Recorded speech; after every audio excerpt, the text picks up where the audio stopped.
Nagpainit na ako ng mantika at iprito ko na rin yung tokwa. 2 pirasong tokwa, hiniwa ko lang na maliliit na pa-cubes. Pagkaluto, tanggalin muna yan sa kawali at ilagay sa bowl at isit aside. At bawasan ko rin yung mantika at iprito ko na rin yung pork liempo. Habang ginagawa ko yan mga kalasa, kung hindi ka pa nakapag-subscribe, please subscribe at i-click ang bell button para sa mga notification. Antayin lang natin yan na mag-brown yung kabilang side at saka natin yan baliktarin. Kagaya lang yan sa nakikita mo sa video, pag ganyan na ang kulay, okay na yan. Itabi muna natin yan sa ating kawali, hindi na natin yan tanggalin dahil kunti lang din naman yung mantika niya. Diyan na rin tayo magisa ng ating bawang.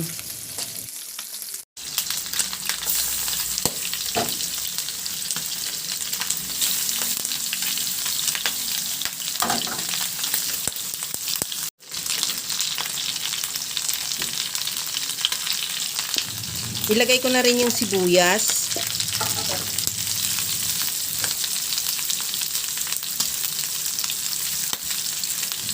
Okay na yung ating sibuyas. Isabay na rin natin yung karne, igisa para masama na rin sa paggisa. Timplahan ko na rin ang asin at paminta.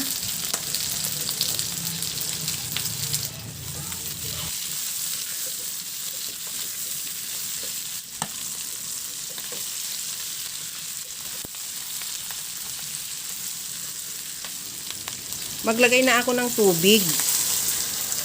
Palampasan mo lang o isubmerge mo lang talaga yung dami ng tubig sa karni para yun ay makapapalambot na sa ating karni.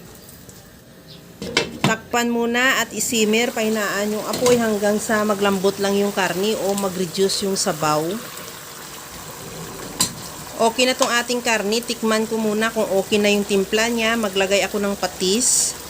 Pwede rin asin, depende sa'yo kung ano ang mga pang-seasoning mo dyan. At naglagay na rin ako ng gata.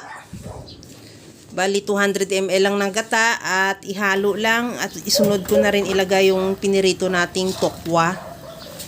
Maglagay na rin ako ng siling green at siling labuyo. At ituloy lang ang paghalo hanggang sa mag-reduce yung ating gata o maluto.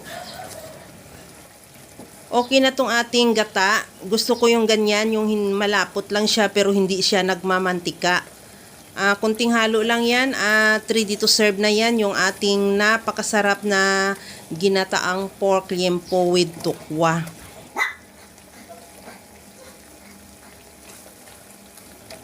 Garnisan ko na lang ng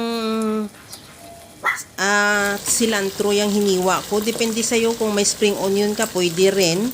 At okay na yan. Kaya mga kalasa, kung nagustuhan mo yung ating video, please like na lang at pakishare na rin sa inyong mga friends. At kung bago ka pa lang sa aking channel, subscribe na at i-click mo na rin ang bell button para sa mga notification. Kaya mga kalasa, alam ko kayang-kaya mo itong gawin dahil sa sobrang simple at napakadali niya lang lutuin. Kagaya lang lagi sa sinasabi ko na wala namang hindi marunong magluto basta sa simpleng paraan lang. Okay na to, ready to serve na. Hanggang sa muli mga kalasa. Thank you for watching. Bye-bye!